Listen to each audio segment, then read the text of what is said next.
पैसे पडले का म्हणून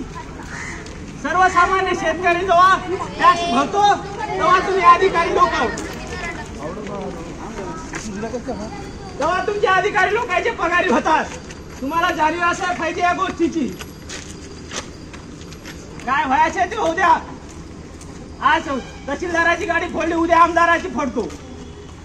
फासावर चढायला तयार आहे शेतकऱ्यासाठी काय लावलंय तुम्ही आमची दिवाळी अंधारात दिली होतं ते नव्हतं झालं सगळं सोयाबीन गेलं आणि मस्त मजेशीर बसून तुम्ही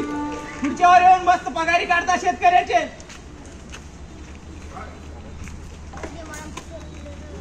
कुठल्याही आम्ही